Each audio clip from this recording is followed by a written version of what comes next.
My brother Lin Shu is the child from other people's families, good-looking, polite, and exceptionally talented academically, a true apple of the eye. As for me, I'm just the black sheep, but since childhood, I've had the best food and drink, never had to do any household chores, and my pocket money was more than I could ever spend, because Lin Shu had always loved playing the game of family affection transfer. Since he was young, Mom and Dad treated him like their lifeblood, while he treated me like my eyeball. Whoever touches me, he turns super aggressive, whoever provokes, he deals with. At 5 years old, my dad, drunk, got annoyed that I was eating too slowly, slapped me so hard I fell down, my nose bled, half my face went numb, my ears rang loudly, and my head buzzed. Lin Shu, who was in first grade at the time, was doing his homework beside me. I collapsed onto him and quickly lost consciousness. Several times in the middle of the night, I woke up groggily to see Lin Shu sitting by my bed, gripping a wooden stick, his eyes wide open and fixed on the door. The next day, my dad went to work with his eye almost blinded, only to find that someone had punctured the tires of his motorcycle. There were 8 nails, both on the front and back wheels. My dad cursed for 3 days straight, while Lin Shu remained unfazed, going to and from school, and taking me to kindergarten. Later, every time my dad drank, Lin Shu would bring a stool and sit at my room door to do his homework, staying there until my dad fell asleep. I asked him, "Brother, what are you doing sitting here?" He didn't look up, his pen scratching against the paper. "Doing homework? Then why not do it in your own room? It's cool here." But my room is not only small, but the window faces west, and the air conditioner has been broken and hasn't been repaired, making the summer nights unbearably hot. Later, whenever my dad hit me, Lin Shu would hit my dad. At first, he used a wooden stick, then a metal tongs for coal briquettes, and later, whatever he could get his hands on, sometimes a stool, sometimes a baseball bat, and at his most furious, a hammer for driving nails. At first, my dad even bragged to his buddies, "My son is fierce, even at a young age he dares to hit his old man. I don't have to worry about him being bullied in the future." But before Lin Shu even graduated from middle school, my dad no longer dared to touch me. The son he was so proud of was a model student and top of the class outside, but at home, he could beat his dad so badly that he couldn't get out of bed for 3 days. A teenager beating his own father, showing no mercy at all. My mom was better, she didn't hit me much, but she always liked to order me around to do chores. For my 4th birthday, there was no cake again, but my mom gave me a pink apron. She said that girls need to learn to cook early, and having good cooking skills is the only way to keep a man in the future. I stood on a small stool in front of the stove, tears streaming down my face from the hot oil, saying I didn't want to learn. My mother called me lazy, worthless, and a burden. If I ate a few extra bites of food, she would poke my forehead and scold me, calling me a greedy sow, a starving ghost reborn, and a waste of food to raise someone like me. Lin Shu was unhappy and rushed to help me with chores, giving me his snacks and the meat from his bowl, but my mother told him, "Girls must know how to do housework, otherwise they'll be looked down upon by their in-laws after marriage. Girls shouldn't eat too much, or they'll get too fat and no one will want them." As for being scolded, it's because girls are inherently worthless. They won't remember things unless they're yelled at. Before I was even 5 years old, I had to sweep the floor, wash dishes, and scrub socks and bed sheets for the whole family. My mom said the washing machine couldn't get them clean enough. Lin Shu was enrolled in an advanced math class from a young age, but he never quite understood it until 4th grade, when he went with a group of classmates to play at a girl's house. The girl was an only child. Lin Shu came back and immediately got busy. He collected a large bag of big stones, threw them into the washing machine, and started it. He cut up everyone's socks, bed sheets, and quilts, smashed all the pots, pans, bowls, and dishes I had washed, and broke the vases, porcelain, coffee table, TV stand, and dining table I had wiped clean. He also took all the cash from the drawer and bought a pile of my favorite foods, placing them in front of me. Lin Shu, hands on hips, looked proudly at me. "Sister, I've torn the house apart, so you don't have to do anything anymore. Eat whatever you want." When my mom came home from work, she was greeted by the chaos of the house and empty drawers. Lin Shu grinned, revealing his white teeth, and tossed the cut wires of the TV and refrigerator. "Mom, you're back." My mother was utterly devastated, her hysterical screams echoing through the entire old residential building. The neighbors all came out to watch the commotion. Lin Shu poked me, and I stammered out what he had taught me. "It wasn't me, it was my brother." "You little brat, you still dare to lie." My son has always been well behaved since he was young, how could he possibly steal money and break things? My mother lunged at me, ready to tear my mouth apart. Lin Shu pushed her away with a single forceful motion. At 10 or 11 years old, he already had quite a bit of strength. My mother stumbled, and it was only thanks to the local grocery store owner who caught her that she didn't fall to the ground. Little Shu said Nian Nian got first place. The shopkeeper said, "You specially sent him to buy snacks for her." "I saw it too," said Aunt Zhou from next door, craning her neck to look into our house. "Oh my, are you guys going to be relocated for demolition?" My mother grabbed a broom and chased me, yelling, "It must be you little bitch, stirring up trouble." Ever since I was young, whenever my mother wasn't in a good mood, she would secretly torment me. She would pinch the parts of my body hidden by clothes, her teeth gritted like "Wrong ma'am." Today, she must have been extremely angry, as she erupted right in front of everyone. Lin Shu took 2 hits in front of me, and my mother couldn't bear to hit anymore, so she sat on the ground, crying and cursing me. "Lin Nian, you're a curse, a slut, are you satisfied?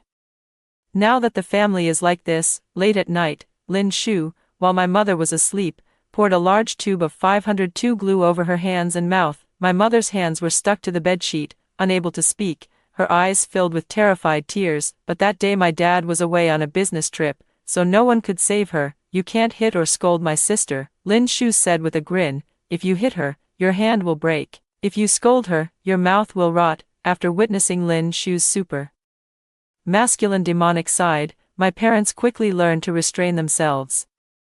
I finally didn't have to endure beatings, could eat my fill, dress warmly, and no longer had to do household chores. Lin Shu also resumed playing the role of a non-aggressive normal person, but perhaps because Lin Shu hadn't gone crazy for a while, my parents, having forgotten the pain, started causing trouble again. In my 3rd year of middle school, I was admitted to the city's key high school with a ranking of 5th in the entire school. My mother, to my surprise, bought a king crab for my birthday, alive, still moving, but as soon as I glanced at it, I got hit on the head. "What are you looking at?" My mother glared at me. "This is specially bought for your brother." Lin Shu consistently ranks first even among the top students at the city's key high school, further solidifying his position in the family hierarchy. My dad forgot the pain of being beaten and constantly talked about his son. My mom was even more eager to pluck the moon from the sky for him. "Lin Nian, I have something to tell you." My mom placed the stir-fried vegetables on the table. "Your dad and I discussed it,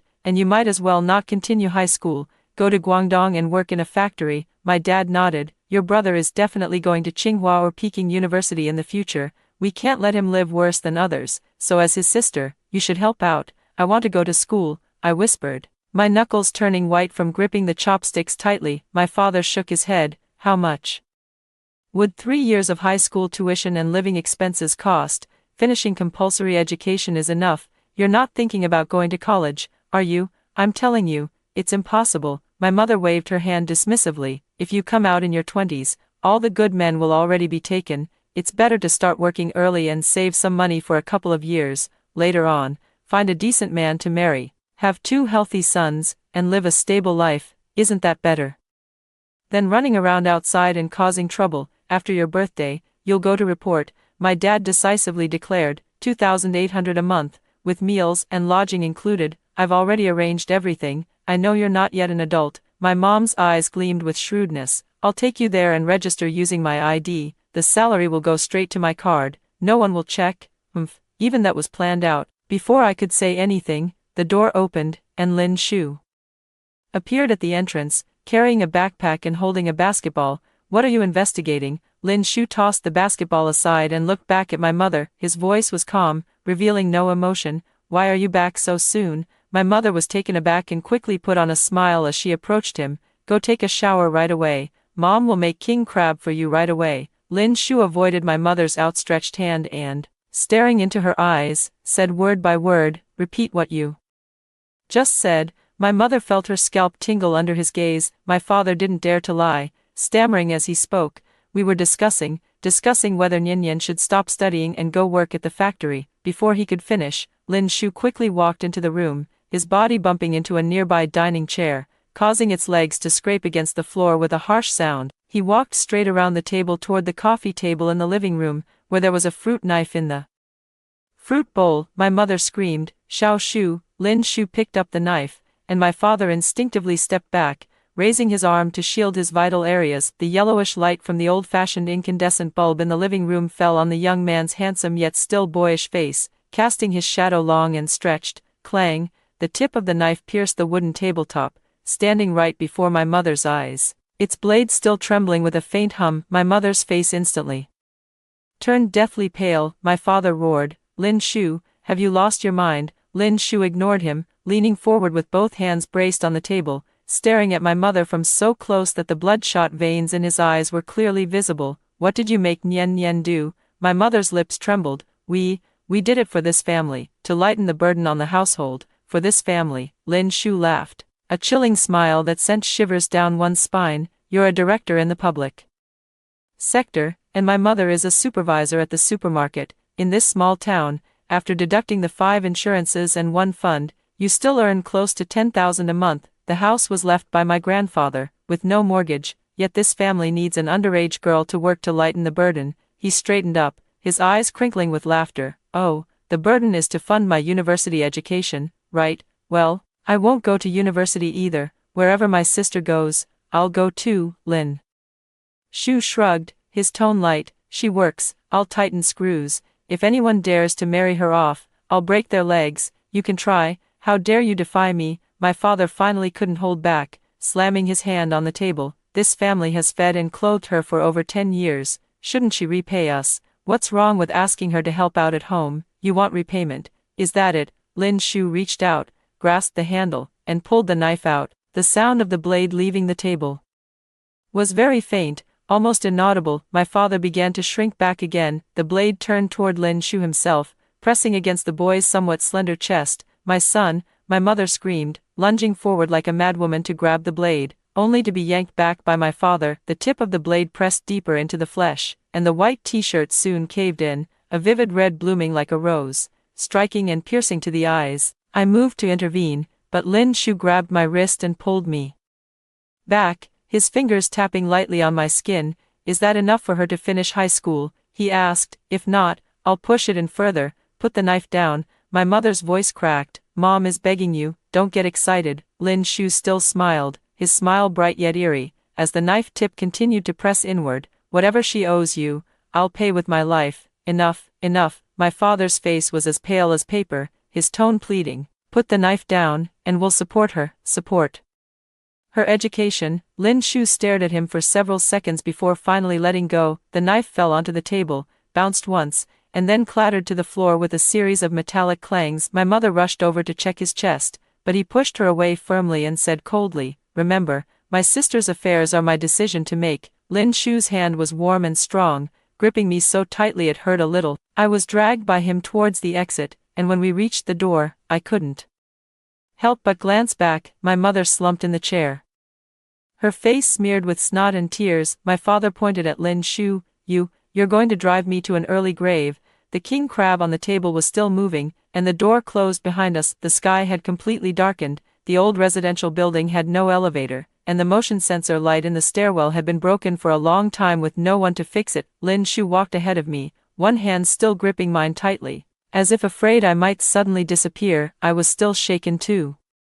"Brother, you really scared me just now." He didn't turn around. "You're hurt, let's go to the hosp." "Shut up." Lin Shu's voice was a bit hoarse. I obediently shut my mouth and followed him downstairs. When we reached the corner of the second floor, he suddenly stopped. The hallway was too dark, I couldn't see his face clearly, only his back facing me, his shoulders rising and falling continuously. I was worried about Lin Shu's injury and grabbed him. "Bro." He suddenly turned around. A bit of moonlight came through the broken window in the hallway, shining on his youthful face. His handsome brows and eyes were flushed red, but there were no tears in his eyes. The rose on his chest rose and fell violently, as if he had just run 1,000 meters. Lin Shu looked at me for a long time, then he raised his hand and habitually ruffled my hair. "Does it hurt?" I pointed to his chest. The bleeding seemed to have stopped, and the bloodstain was no longer spreading. "It hurts." He looked into my eyes. "It hurts so much. Let's go to the hospital." I reached out my hand but didn't dare to touch him.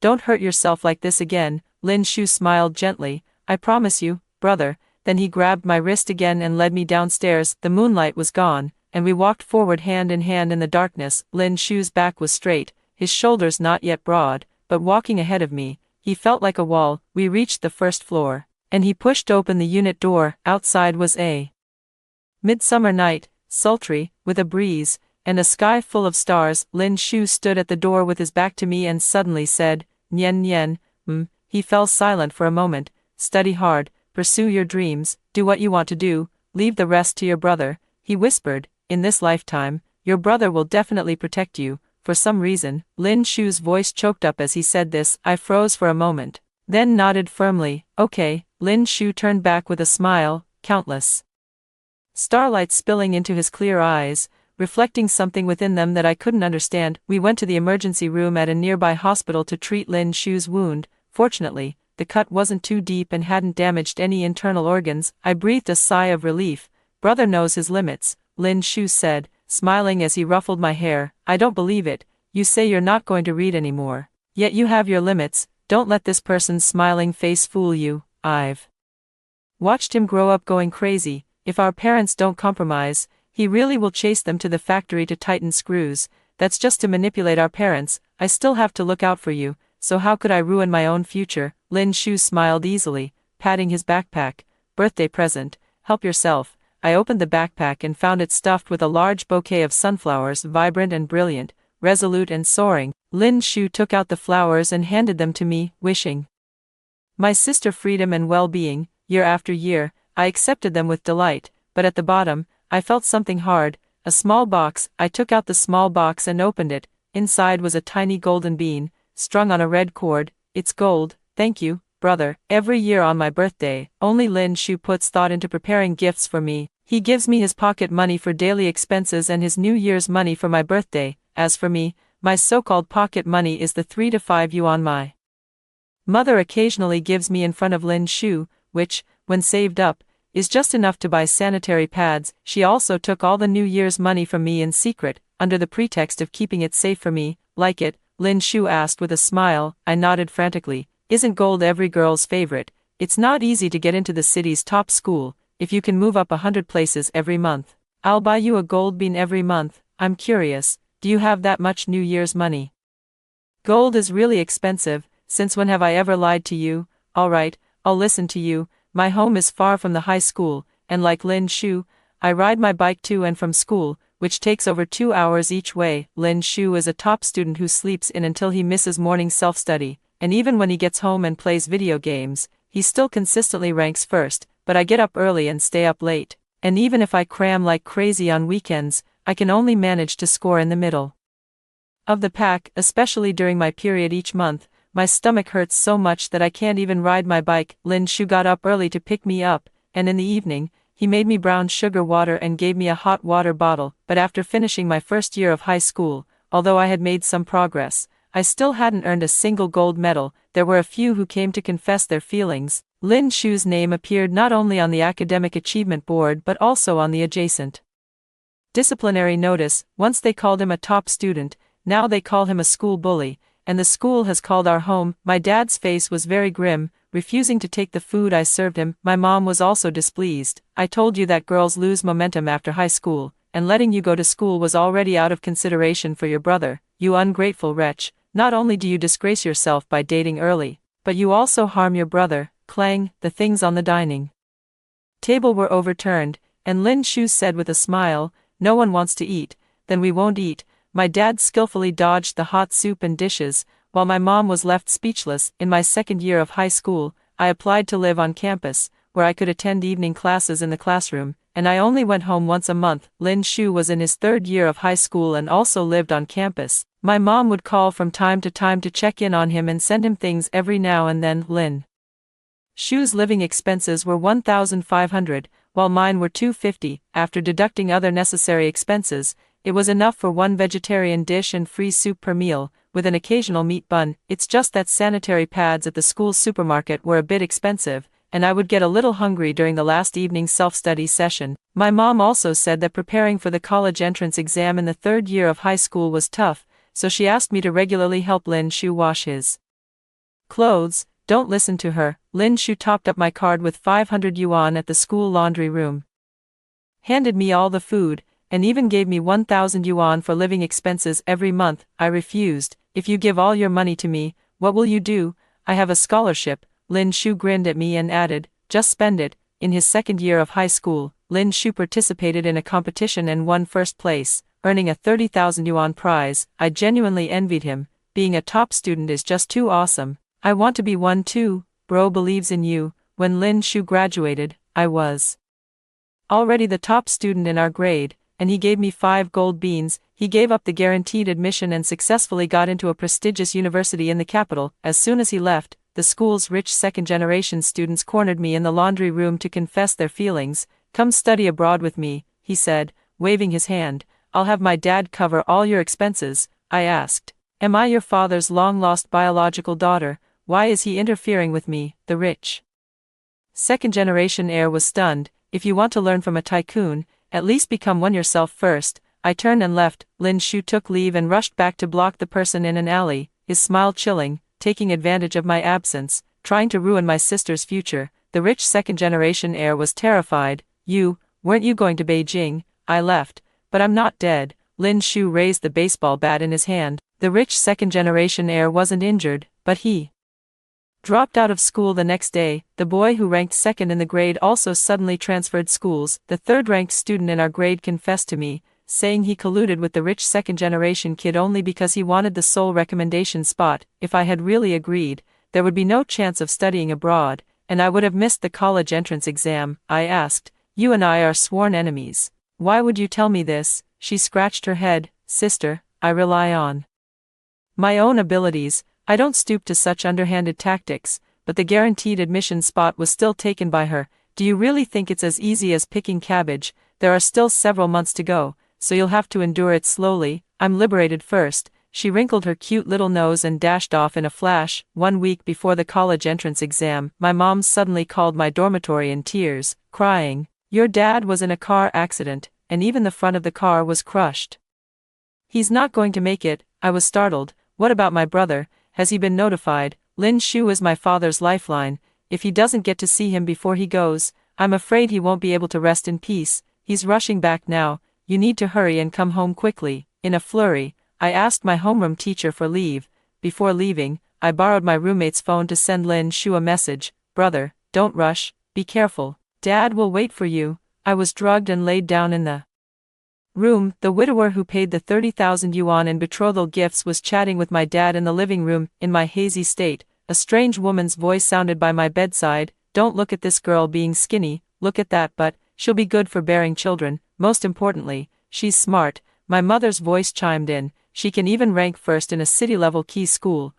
We always wanted another son. If only she were a boy, our old Lin family would have a pair of sons who could get into top universities. Unfortunately, she's just a money loser. 30,000 is not a small amount. Who in this area can offer that much? This is only because you, sister-in-law, introduced it. I can't agree to anyone else. If she gets into university, she might be able to earn even more money in the future. So what, if she makes money in the big city, enjoying the good life? Do you really think she'll give it all to you? Give a damn. This debt collector has caused us no end of trouble relying on her brother all these years. If she really gets out, she probably won't even come back home. That settles it then. Getting married early, having a child, and staying dutifully by your parents' side. How wonderful is that? When you're old and your son is too busy, she can still take care of you. True, aside from my foolish son, who else would spoil her like that, as if she were born to be a princess? As the medication took effect,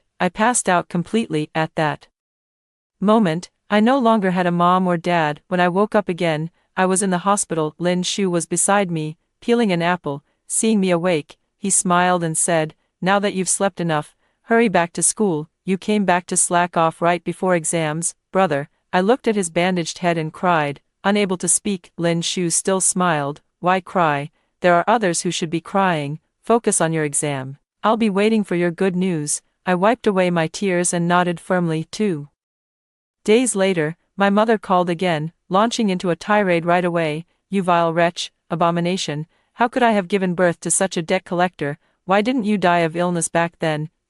I hung up the phone and calmly continued solving problems. Lin Shu bought a kitchen knife downstairs yesterday before going upstairs. If the new knife had been sharpened in time, my dad would have really been gone. And I would have turned into a hunter to take out that widower and the matchmaker. My mother was terrified that her precious son would be taken away, so she knelt on the ground, apologizing profusely, returned the bride price on the spot, and even gave the two of them an extra 100,000 yuan to settle the matter. After the person left, Lin Shu locked the main door from the inside and, confirming that I was only unconscious, returned to the living room. My dad's leg was broken, and he was wailing and howling in agony. Lin Shu found him too noisy, so she stuffed his mouth with a sock, then turned around and smashed up the house all over again. He stood over 6 feet tall, his strength far greater than it had been in elementary school, with a knife in hand, blood streaming down his face, and a smile on his lips. He looked like a demon risen from the depths of hell. My mother didn't even dare to stop him. In the end, apart from my room and the indestructible coins, there was nothing left intact in the house. Not even the non-load-bearing walls. If you try to target my sister again, I'll report you for human trafficking. After saying that, Lin Shu carried me on his back and left home. I performed normally, and after the exam, Lin Shu picked me up and brought me to the capital. He didn't know where he got so much money from, but he bought 2 adjacent apartments. As soon as I turned 18, he gave one of the apartments to me as a gift. The notice was sent directly to my home. Before the semester started, Lin Shu accompanied me to transfer my household registration.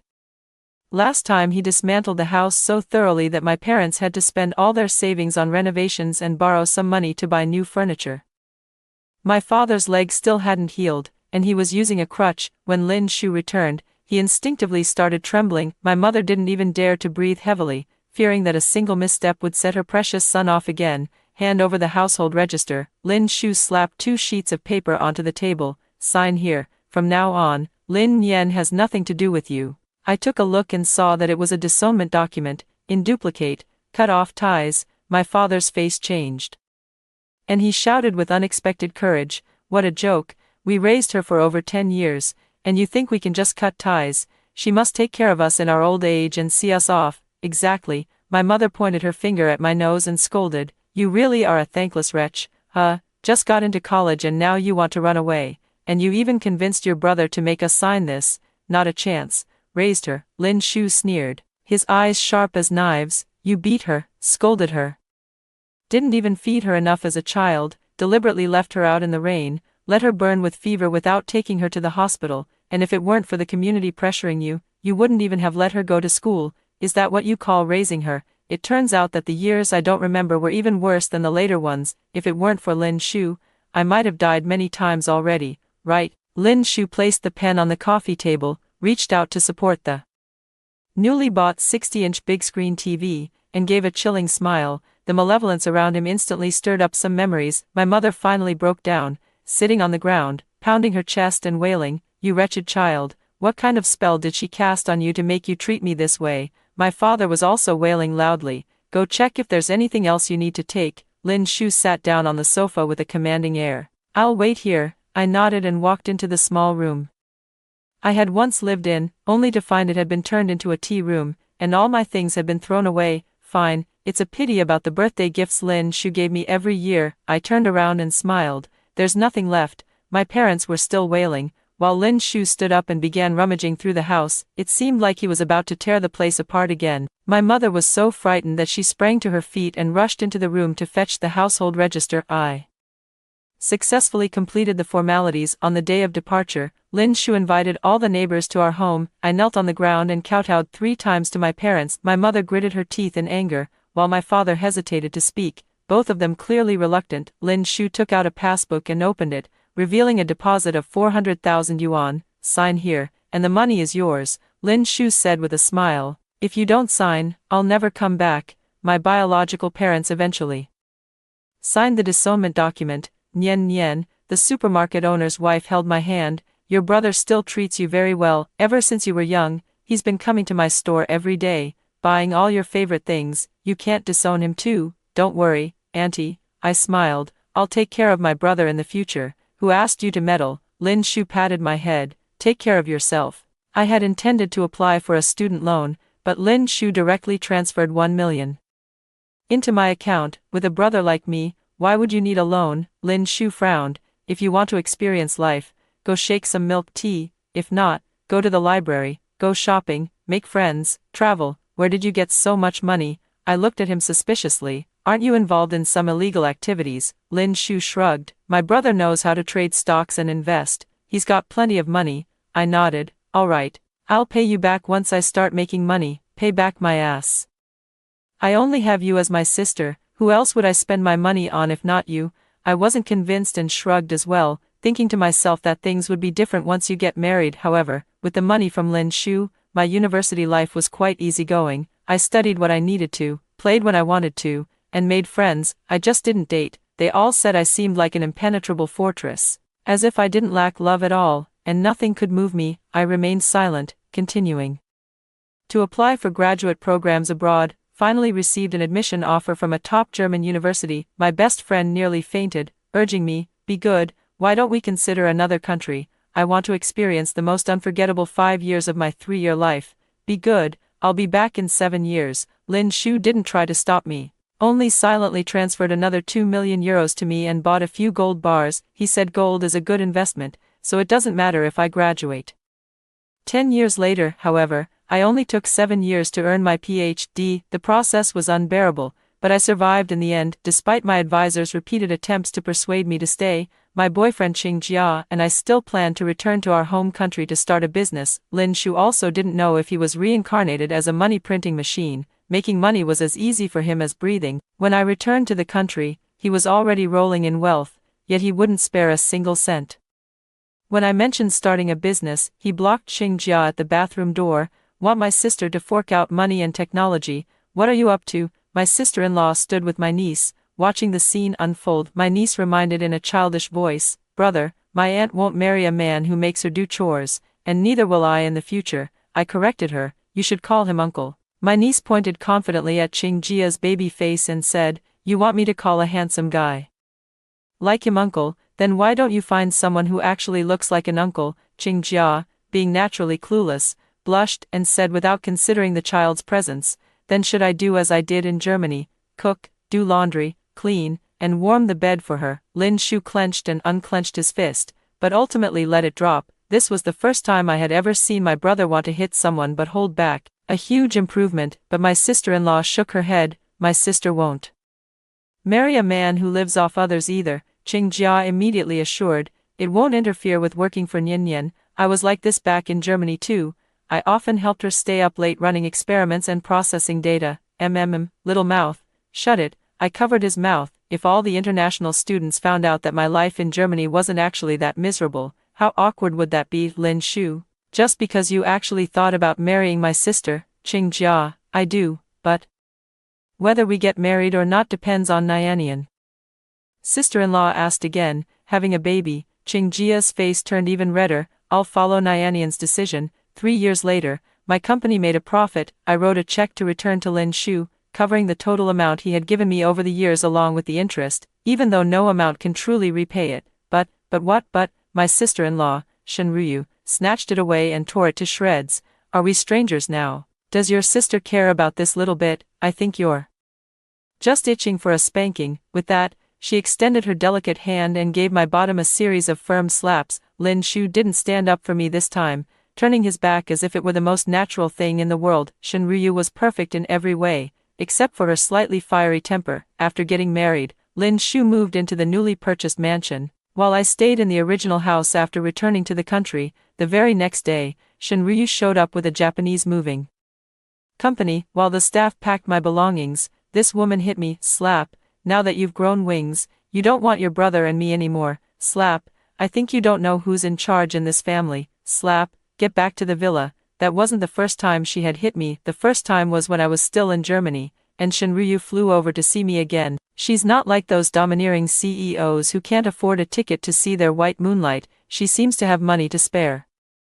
Always coming to Germany whenever she has free time. She brings big and small bags, and even says that white people's food is so bad even dogs won't eat it, so she cooks for me herself. I refuse to eat, and she slapped my butt. "Are you being formal with your sister? It's not that. The food she makes is even worse than white people's food." My eyes welled up with tears, but I didn't dare say anything. I was afraid she'd use me to practice her cooking later. Whenever she was in a bad mood, she'd slap my butt. After a while, I got used to it. Not really, anyway. She doesn't hit me hard. It just makes a sound, I'll just let her be. Besides hitting me, Shinryu has many other ways to control me. If I work overtime until 11 p.m. and still don't go home, the driver comes to bang on the door. Miss, if you don't leave work soon, the madam will fire me. I still had stomach pain during my period, so she found the best traditional Chinese medicine doctor in the city to prescribe a formula for me to drink. The medicine was both foul-smelling and bitter, and I didn't want to drink it. Shinryu smiled and raised her slender jade-like hand. Does our Nyan have an itchy bottom again? 3 months later, my dysmenorrhea was completely cured. During holidays and festivals, Shinryu always buys me gold bracelets, would decline, and she would roll her eyes. Stop pretending, no woman dislikes gold, but on my birthday, she buys me a bag instead, reasoning that the gold quota for birthdays must be reserved for Lin Shu, otherwise, he would get upset and not speak to her for an hour. My current gold collection now weighs several pounds. By the way, I don't call Shinryu sister-in-law, I call her sister, but I have to admit, she and Lin Shu are quite a match. Both love to fight, and both like to buy me gold. Shinryu asked me if I wanted to change my name and take her surname. I thought about it and decided against it. I currently hold many patents and own several companies under my name. Changing my name would require updating all of these, and some would even need to be handled abroad, involving press releases and announcements. It's too much trouble. It's just a name, and now I live up to it, with many people loving and remembering me. That's enough. As for the surname, what does it matter if I take my brother's surname? Extra 1. Lin Shu's perspective. In my previous life, I was like an idiot, only caring about myself. I enjoyed my parents' doting and care, burying myself in studies and then in starting a business. Perhaps it was divine retribution, as I fell ill and died before I even turned 30. In the flashback before my death, many things I had never paid attention to appeared, and a small figure caught my eye. That was my sister. She had to do so much work at such a young age, she couldn't even eat enough. Her constant illnesses were because no one took her to get treated after her last sickness. She didn't dare speak at home because she was often beaten by my father and scolded by my mother. She was forced by my parents to start working right after middle school, and the money she earned became my living expenses and tuition. While I was thriving in college, she was sold by my parents for $300,000 to an abusive older man before she even turned 18. Her bride price became part of the capital I used to start my business. My sister was so thin, yet she was forced to have 4 children, all because that man wanted a son to carry on the family line. Later, she was beaten to death while trying to protect her daughter from domestic violence. She was only 25 years old when she died, and she was pregnant at the time. My parents didn't even tell me the truth, only saying that she was unlucky and died of illness. Yes, being born into a family like ours, the fate is indeed bad, but it's not her who is sick, it's us. We are all guilty. The kind of guilt that deserves hell. Before I die, I think, if there is an afterlife. Opening my eyes, I found myself back at the age of 5. Many things were unclear, but I remembered one thing: in this lifetime, I must protect my younger sister. As time went on, I gradually recalled more details and returned to my sister's side at crucial moments. Thank goodness, my sister successfully attended high school and later got into the university she had always dreamed of. In her previous life, she had only been to the city where she worked, and later, she was trapped in that impoverished village and never left. In this life, she went to Germany, traveled and worked in Europe and around the world, saw the world, found a soulmate, achieved her dreams, and became a pillar of the nation in her professional field. Perhaps heaven has forgiven me. This time, I did not die young and even met a wife who loves my sister as much as I do. That money was not given to her by me. It was a debt I paid on behalf of my past self and my parents. I am satisfied. Extra 2. Sister-in-laws. Perspective. I am Shinryu, the eldest daughter of the Shin family. I have always wanted to have a younger sister since I was a child, but after my mom gave birth to me, my dad was so heartbroken that he immediately got a vasectomy, the kind that can't be reversed. Both my parents are only children, so I don't even have a cousin. I gave up and, as I grew up, didn't even bother looking for a partner. Many people approached my father for a marriage alliance, hoping to have me marry their rotten sons. After my mother carefully screened them, it turned out that either they had a dozen girlfriends, or quite a few boyfriends, and some even indulged in both genders. There were countless other flaws as well. My father was so annoyed that he simply said, "In my family, we take in a son-in-law. Even if the King of Heaven himself comes, he has to bring his heavenly court and join us as a son-in-law." This scared off all those old men. "You'll have to find someone yourself," they said, throwing up their hands. "We've done our best." Later, I Heard about a young CEO named Lin Shu who started a small investment company that seemed to make money on everything he touched. He was quite handsome and had a pretty good personality too. Just my type, just a CEO, easy to win over. But I soon realized that making money seemed to be just a side gig for him. Apart from dating me, the rest of his time was spent caring for his sister. What? He has a sister? Why didn't you say so earlier? My eyes lit up with excitement. After some investigation, I discovered that he was actually a doting brother, and the extent of his pampering was utterly outrageous. That's just perfect, so I immediately married him as soon as he proposed. Rounding it off, I now have a sister too. Sister. Shinryu, finally have a sister. I eagerly awaited the return of his academically brilliant sister, but she went to Germany. No problem. I can go to Germany to find her. My sister is really cute and smart, graduating in just 7 years. She's a bit too formal though. I'll just take it as her being playful and give her a spanking. Tomorrow, Lin Shu will tell her, "Sister, open the door. I am your brother-in-law." Hee. After hearing the first story above, what are your thoughts? Feel free to share your opinions in the comments section. Next, there is another similar story. Let's continue to see. I am the real daughter who was switched at birth. On the first day I was brought back to the wealthy family. The fake daughter, Gu Yao, splashed a bowl of scalding mushroom soup on me in front of everyone. The scalding liquid instantly soaked through my thin clothes, and the burning pain spread from my chest. "Sister, I'm sorry, I didn't mean to." Her eyes were red, her voice trembling, as if she had suffered a great injustice. My so-called biological mother, Lin Lan, immediately shielded her behind her back and sternly scolded me. "Yao Yao is not in good health. Can't you just be a little more considerate of her since you just got back? Look at you. You've scared Yao Yao." My own brother, Gu Yan, looked at me as if I were trash, his tone icy. "Don't think that just because you're back, you can take Yao Yao's place. You'd better behave yourself." I lowered my head, looking at my cheap but clean clothes, now a mess from the spilled soup, the skin on my chest burning with pain. Not a single one of them cared whether I was scalded. I am merely an intruder who disrupted their perfect family. I clenched my fists, playing the role of the useless person they expected to see. Just then, a mechanical voice echoed in my mind. Ding. Detected that the host is in a state of extreme frustration. The crow's mouth system has been successfully bound. Newbie mission. Speak your blessings to them, and let them reap what they sow.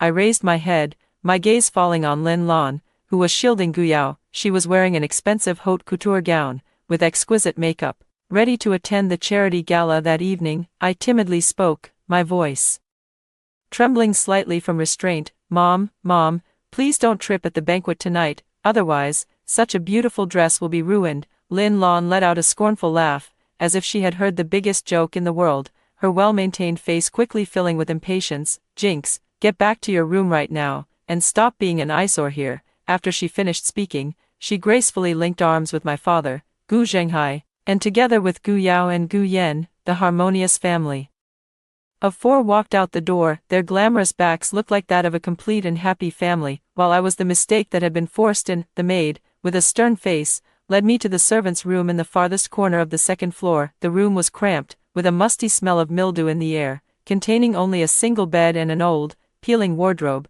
"Miss Lin has instructed that you will live here from now on," she informed me in a businesslike tone, her eyes devoid of any warmth. "You are not allowed to go downstairs without permission." I remained silent, quietly closing the door, cutting off the sound of her departing footsteps. The small, old television in the room was the only electrical appliance here. I turned it on. After a flicker of static, the screen jumped to the local channel's live broadcast of a banquet. In the frame, Lin Lan was holding a champagne glass, laughing and chatting gracefully among a group of glamorous, bejeweled noblewomen, the smile on her face was a gentleness I had never seen before. I watched silently, my heart unperturbed. Suddenly, the expensive handmade rug beneath her feet curled up at the edge without warning, catching the heel of her 7-centimeter stiletto.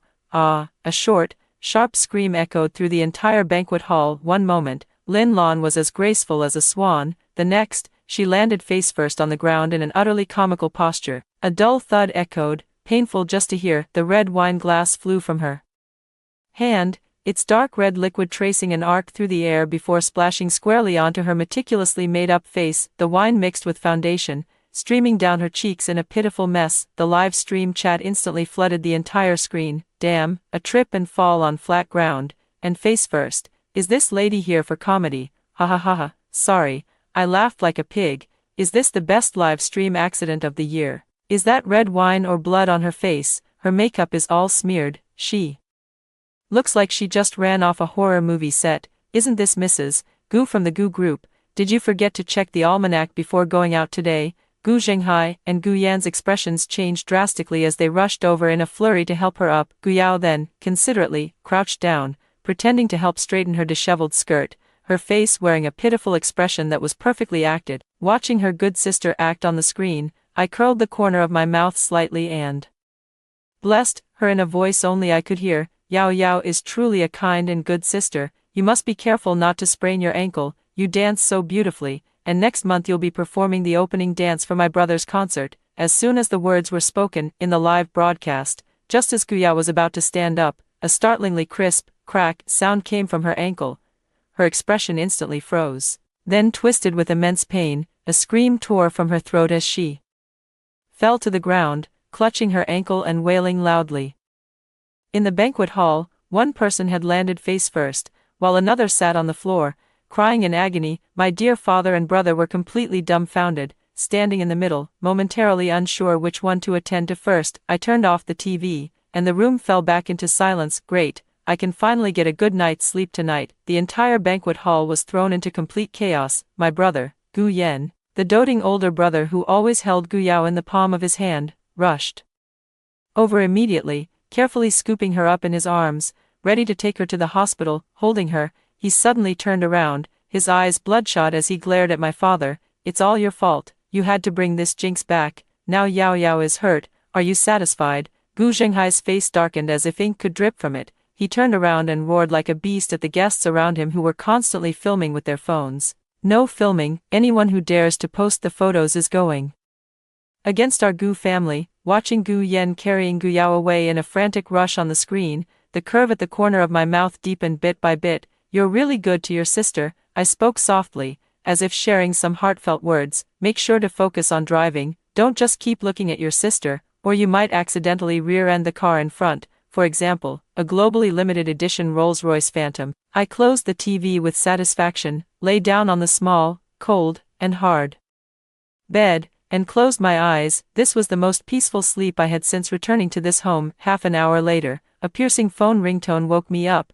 It was a news notification. Breaking news, a serious rear-end collision occurred on Zhongshan Road in the city. A Porsche 911 rear-ended a limited edition Rolls-Royce Phantom. According to preliminary estimates by on-site experts, the repair costs may exceed 7 figures. In the news photo, the flashy Porsche's front end was completely smashed. My dear brother, Gu Yan, was grabbing his hair, anxiously explaining something to the traffic police. Even through the screen, you could feel his utter frustration. The next day, I woke up naturally for once, pushing open the door. The living room downstairs was eerily quiet. All 4 members of their family had finally returned. Each one looked disheveled, with a heavy, oppressive atmosphere hanging over them. Lin Lan's cheeks were swollen high, and a bandage covered the corner of her mouth, with faint black stitches still visible. The fall from last night had been quite severe. Gu Yao sat in a wheelchair, her right foot encased in a thick cast, pushed along by a nanny. Her eyes were red and swollen from crying, like 2 rotten peaches. Gu Yan's eyes were bloodshot, his hair a mess, and he seemed as if all his energy had been drained, likely still worrying about that astronomical repair bill. The moment they stepped through the door, their eyes fell in unison on me, sitting at the dining table, leisurely sipping a glass of milk. This was the first time I had ever been permitted to have breakfast at the main dining table. On the table lay smoked salmon, toasted bread, and freshly squeezed orange juice. Their gazes, first stunned, then sharp as poison daggers, shot straight toward me, filled with a mix of terror and venomous resentment. It's you, it must be you, you jinx, Lin Lan. With her well-maintained fingers pointing at me, her voice so sharp it almost pierced the eardrums. And the wounds on her face began to bleed from the agitation. I leisurely set down the milk glass, raised my eyes, and looked at them with the most innocent expression. I just wanted you to come home and rest early. Care. Gu Yan was like a lit stick of dynamite, roaring as he charged over, grabbing my collar and roughly yanking me up from the dining chair. The collar tightened instantly, choking my neck, making it hard to breathe. His eyes were bloodshot, and he growled through gritted teeth. What kind of sorcery have you used? Gu Zhenghai and Lin Lan watched coldly. Not a single one of them spoke up to stop it. Gu Yao, sitting in the wheelchair, even had a faint, almost imperceptible smirk at the corner of her mouth. Perfect, everyone's here. I tilted my head back, tears quickly welling up in my eyes, my voice trembling uncontrollably, choked with sobs. Brother, please don't be like this, I'm scared. You mustn't get too angry, it's not worth harming your health. When you get worked up, your hands tend to become unsteady. What if you accidentally knock over that Song Dynasty Celadon vase you treasure so much in the study? Before the words had even finished, from the study behind him came first a faint creaking sound from the wooden shelf, then a loud crack echoed through the air. The sharp, piercing sound of shattering was like the scythe of death, slicing through everyone's nerve endings. The entire villa fell into a deathly silence. Gu Yan's hand, which had been gripping my neck, instantly froze. He seemed to be under a spell of immobilization, turning his head inch by inch, extremely slowly, toward the direction of the study. Then, he abruptly released me. I fell to the ground, gasping for breath, watching coldly as he rushed into the study like a madman. No, impossible. His dazed murmurs came from the study, soon turning into a beast-like wail. Lin Lan and Gu Zhenghai were also stunned. They followed and stood at the study door, watching Gu Yan. Kneeling before the scattered celadon fragments, their faces drained of all color, Gu Yan reached out a trembling hand, trying to piece the fragments together, but was cut and bloodied by the sharp shards. That was his prized possession, bought for 3 million at an auction. Now, it has turned into worthless trash scattered all over the ground. They finally turned to look at me, and their expressions had completely changed. No longer the previous disgust and contempt, but a deep fear mixed with shock and horror. They finally realized that I am not some kind of jinx, I am their harbinger of doom. From that day on, the atmosphere in the Gu family became eerie. They began to curry favor with me in various ways, looking at me as if I were a plague god ready to erupt in anger at any moment. During dinner, Gu Zhenghai, for the first time ever, placed a piece of spare ribs in my bowl, forcing a smile that looked more painful than tears. Xiaoxue, eat more, look how thin you are. He rubbed his hands, hesitating for a long time before finally speaking. Dad's company has a very important project negotiation tomorrow. It's crucial for the Gu family. You wish Dad success in securing it, okay? I looked at his fawning face and sneered inwardly. Yesterday, he allowed Gu Yan to be rough with me, and today he comes to beg me. I obediently nodded, revealing a sweet smile. All right, I wish Dad's competitors perform exceptionally well tomorrow and secure the project at a price Dad simply can't refuse. Gu Zhenghai's face instantly turned ashen. The chopsticks in his hand clattered onto the table. He wanted to lash out but didn't dare. He could only hold back his anger, his face flushing a deep, purplish red. Lin Lan quickly tried to smooth things over. Xiaoxue, stop joking with your dad. Come on, say it again properly. I blinked my eyes, looking completely innocent. I've already said it. The next day, the stock price of the Gu Group plummeted. News reports revealed that the Southern City Development Project, which Gu Zhenghai had been preparing for half a year, was snatched away by the rival Zhou Group at a price 20% higher. The price was so absurdly high that there was no profit margin at all, and everyone thought the Zhou Group had gone mad. But Gu Zhenghai knew it wasn't the Zhou Group that had gone mad.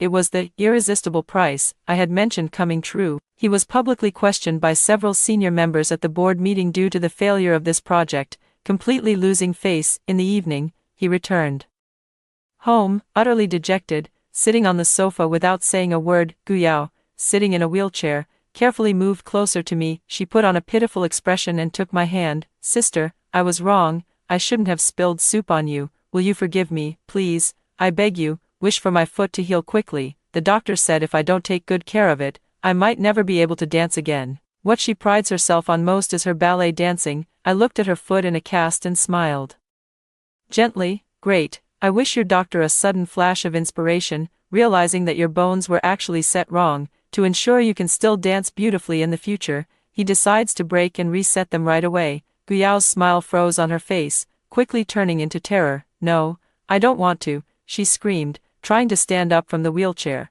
but fell back down due to the intense pain. The next day, the hospital called. During a review of the X-rays, Gu Yao's attending physician indeed discovered that a small piece of fractured bone was in the wrong position. To avoid affecting future function, a second surgery was necessary. Thus, Gu Yao began her long and painful second round of treatment. Every day, she cried and wailed in the hospital room. When the news of Gu Yao's second surgery came back, Lin Lan broke down on the spot. she rushed into my room and swept all the books off my desk. Gu Shui, what exactly do you want? We are your family, do you hate us this much? Her eyes were bloodshot. Like an enraged lioness, I leisurely picked up a book from the ground and brushed off the dust on it. I'm just blessing you. You're the one who told me not to joke around and to speak seriously. Look, if Yao Yao's foot isn't properly reset, what if she ends up permanently crippled? I'm doing this for her own good. My words were light as a feather, yet they struck Lin Lan's heart like a sharp knife. She trembled with anger, pointing at me, unable to utter a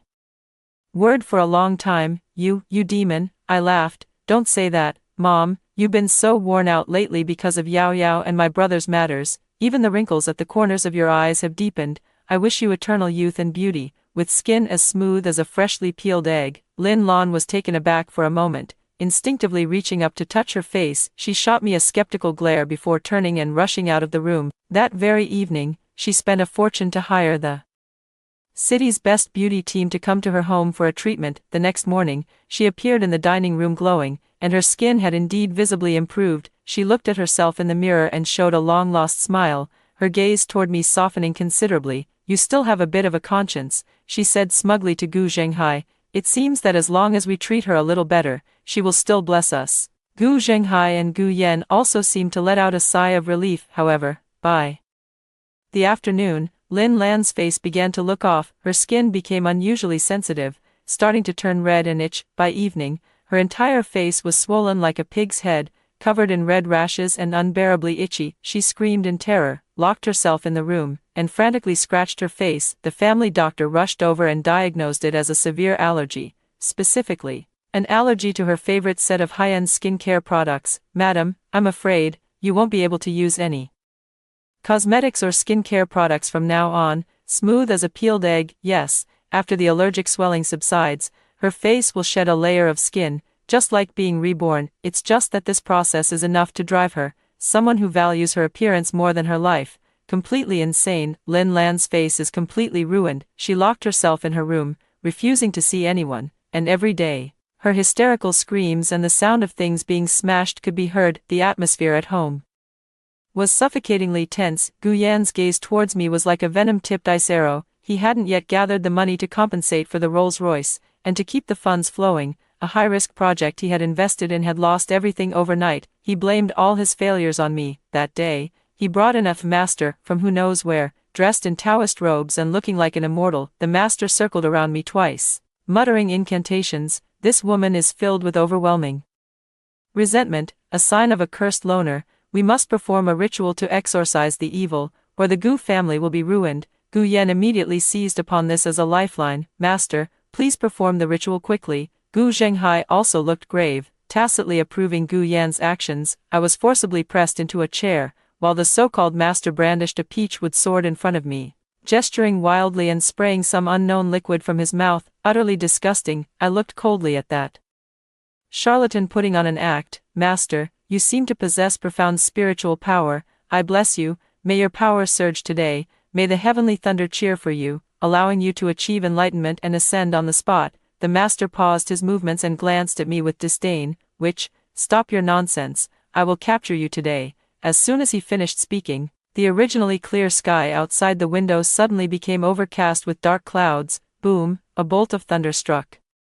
Without warning, impartially, it struck precisely the century-old locust tree in the villa's courtyard. The old locust tree was instantly split in two, bursting into raging flames. As for that master, he was utterly terrified by the sudden thunderbolt. His peachwood sword clattering to the ground, his legs gave way, and he fell to his knees, his trousers quickly soaking through. Heavenly punishment. It's heavenly punishment. He scrambled and crawled toward the door, screaming incoherently all the while. Monster, this is a true monster. This humble Taoist cannot subdue it, cannot subdue it. He ran too hastily, tripped over the threshold at the doorway, fell flat on his back, and couldn't get up for a long time. Gu Yan and Gu Zhenghai stared at this scene in stunned silence, the color draining completely from their faces. Their last hope had also been shattered. After the exorcism failed, the household fell into an eerie calm. They no longer tried to do anything to me, only looking at me with a mixture of fear and despair in their eyes. It's as if I'm not a person, but a bomb that could explode at any moment. That evening, while I was reading in my room, Gu Yan knocked on my door. This was the first time he had taken the initiative to come to me. What is it? I didn't open the door. Asking through the wooden panel, there was a long silence outside the door before his hoarse, dry voice finally came through. Yao Yao, she's in a very bad condition. After the second surgery, the wound got infected, and she's been running a high fever. The doctor said if things continue like this, the leg might not be saved. His voice carried a hint of pleading. Gu Shui, I'm begging you, whatever you want, I'll give it to you, as long as you wish Yao Yao a speedy recovery. I leaned against the door and laughed. Your most treasured antique vase is already shattered. What else can you give me? Gu Yan's voice grew urgent. My car, my Porsche, even though it's damaged, it can still fetch a good price once repaired. I'll give it all to you, and all the shares under my name, though not many, they amount to 2%, I'll give those to you too, as long as Yao Yao can get better. Listening to his humble plea, I felt not the slightest bit moved. Back when he grabbed me by the collar and called me a sorcerer, he certainly wasn't this polite. All right, I whispered softly, I wish Gu Yao good fortune in avoiding calamity and surviving great danger. Outside the door, Gu Yan felt as if he had been granted a great reprieve. After repeatedly expressing his gratitude, he hurried away. He probably thought this was the best blessing he could give, a narrow escape from death. Yes, not dead, but amputation won't kill you either. The next day, news came from the hospital. Gu Yao's infection worsened further, and to save her life, the doctor recommended immediate amputation surgery. When Gu Yan received the call, he was completely stunned. He rushed to the hospital, knelt before the doctor, pleading desperately, but in the end, he had no choice but to sign the surgical consent form. After waking up, Gu Yao discovered she had lost a leg and went mad on the spot. She can never dance again. All her pride and capital vanished forever along with that leg. After Gu Yao's amputation, she completely lost her mind and was sent to a mental hospital. Lin Lan, devastated by her daughter's tragic fate and the blow of her own disfigurement, turned gray overnight, aging 20 years in an instant. Gu Yanzi was completely devastated. Drinking heavily all day long and losing consciousness, the Gu family, once a prominent and illustrious household, had become fragmented and teetering on the brink of collapse within just a month. Only Gu Zhenghai was left struggling to hold on. His company's stock price kept falling, partners terminated contracts one after another, banks began demanding loan repayments, and the capital chain was on the verge of breaking at any moment. He finally couldn't hold on any longer. That evening, he called me into the study. This is my first time setting foot in this place. He sat behind the massive mahogany desk, his face haggard, as if he had aged 10 years in an instant. He looked at me with a complicated expression in his eyes. Xiaoxue, his voice was hoarse, the Gu family is finished. I know, all of this is because of you. He took a document from the drawer and pushed it toward me. This is a 30% equity transfer agreement of the Gu Group. As long as you sign, you will be the largest shareholder of Gu Corporation. I have only one request, save the Gu family. He actually wanted to use the company's shares to make a deal with me. I picked up the agreement and, without even looking at it, threw it directly into the nearby shredder. A harsh sound rang out, and the agreement instantly turned into a pile of scrap paper. Gu Zhenghai's eyes suddenly widened. You? I looked at his shocked and angry face and smiled. Do you think I care about any of this? How did you treat me when you brought me back from that poor but warm home? Lin Lan called me a jinx, Gu Yan warned me to behave, and Gu Yao poured hot soup on me. You treated me like a piece of garbage to be discarded at will, and now that you're desperate, you want to buy me off with money? Gu Zhenghan, don't you think that's utterly ridiculous? I stepped closer to him, looking down at him from above.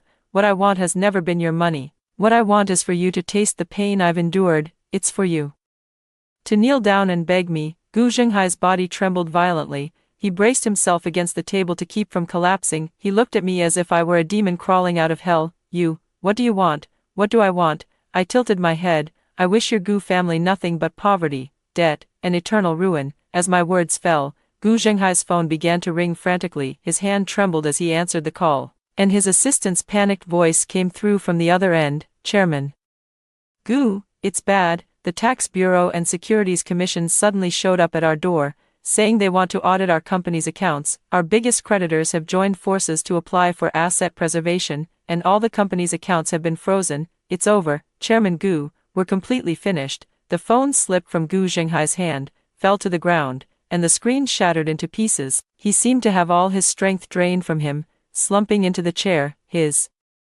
face ashen. I didn't spare him another glance, turned around, and left the study. The next day, the scandal of tax evasion and financial fraud at Gu Group spread like wildfire. Gu Zhenghai, as the legal representative, was taken away for investigation. The villa was sealed off by the court, with official notices posted on it. Lin Lan and Gu Yan were driven out, left to wander the streets. I stood on the road across from the villa, watching their disheveled state. Lin Lan, with disheveled hair, sat by the roadside, clutching a suitcase and wailing loudly. Gu Yan squatted nearby, smoking a cigarette with a numb expression. When they saw me, they rushed over like mad. Gu Shui, it's all your fault, you wicked woman, you raised me, and this is how you treat us. Lin Lan tried to rush at me to tear me apart, but was stopped by the bodyguards beside me. I looked at her face, pitted and scarred from allergies, and felt an overwhelming sense of irony. Raised me, have you ever given me a single penny?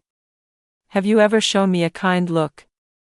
It was you who tore me away from my adoptive parents and ruined my life. Now, I'm just returning everything you once inflicted upon me. Gu Yan suddenly knelt down. He kowtowed heavily to me several times. I was wrong, Gu Shui, I was truly wrong. I shouldn't have treated you that way. I shouldn't have helped Guyao bully you. Please, spare us. We have nothing left. Please give us another chance. He wept bitterly. Looking utterly wretched, I watched him coldly. Another chance. I've given you countless chances. It was you, time and again, who pushed them away with your own hands. I turned around, ready to get in the car and leave. Lin Lan suddenly let out a piercing scream behind me. Gu Shui, I curse you to die a miserable death, just like us, to end up with nothing. I paused in my steps, turned around, and gave her a bright smile. Thank you for your blessing. However, the system is bound to me, so your curse has no effect on me, but my blessing, for you, will always be valid. I wish you and Gu Yan a lifetime, to enjoy everything you have now. After I finished speaking, I got into the car and sped away. Behind me were their desperate cries and curses. I have returned to my true home. My adoptive parents saw me and hugged me tightly with excitement. Xiaoxue, you've finally come back. Those people didn't bully you, did they? My adoptive mother touched my face, her eyes reddening. I shook my head and smiled, saying, no, I'm fine. My adoptive father sighed beside me. It's good to have you back. It's good to have you back. We don't care about any wealthy family. As long as we're together as a family, that's all that matters. I looked at their wrinkled faces and the white hair at their temples, feeling a pang of sorrow in my heart. All these years, they have worked tirelessly to raise me. Even though our family wasn't well off, they always gave me the best they had. The Gu family, all they ever gave me was hurt and humiliation. I took out a bank card and pressed it into my foster mother's hand. Dad, Mom, this is the money I've saved over the years. Take it, and don't work so hard anymore. The card contained the portion of assets that rightfully belonged to me, which I had legally transferred out after the Gu family's assets were seized. Though not much, it is enough for our family to live a stable and comfortable life. My adoptive parents declined, but I insisted on giving it to them. You have raised me for 18 years, now it's my turn to take care of you. After settling my adoptive parents, I went to the mental hospital. Through the thick glass, I saw Guyao. She was wearing a blue and white striped hospital gown,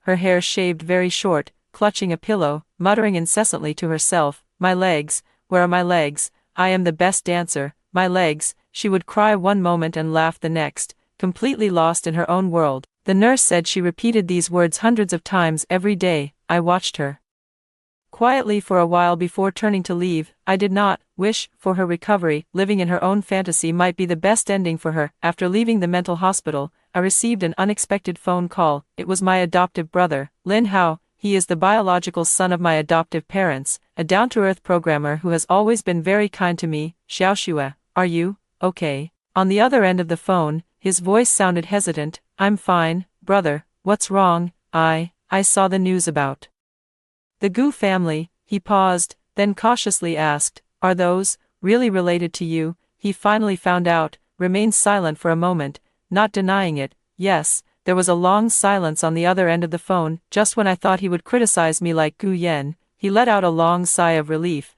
Well done. I was stunned. Bro, I've long disliked that family. Lin Hao's voice suddenly grew agitated. When they came to pick you up back then, that arrogant look on their faces, I just wanted to punch them. They took you away, and Mom and Dad cried every day.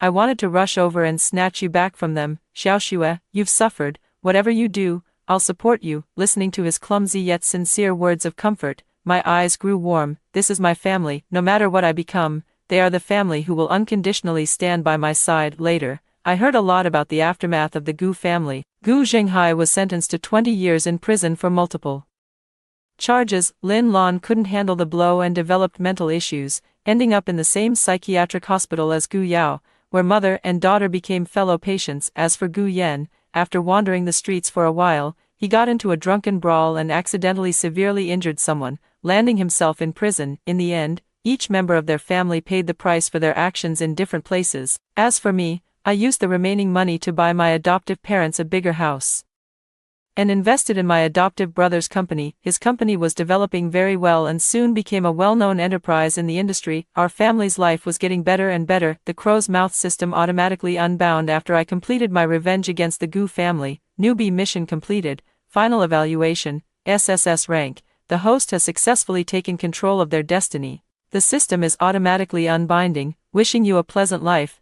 It came suddenly and left just as decisively. I have returned to being an ordinary person, but I know that my life can never go back to the way it was. I have experienced the deepest darkness and savored the thrill of revenge. Now, I am calm and strong within. On this day, I was having a meal in the yard with my adoptive parents, my brother, and his wife, enjoying a warm and joyful atmosphere. A social news report was playing on the television. A woman was crying on the street, saying she had been driven out of her home by her family and was now homeless. My adoptive mother sighed with sympathy. How pitiful, how could there be such a heartless family?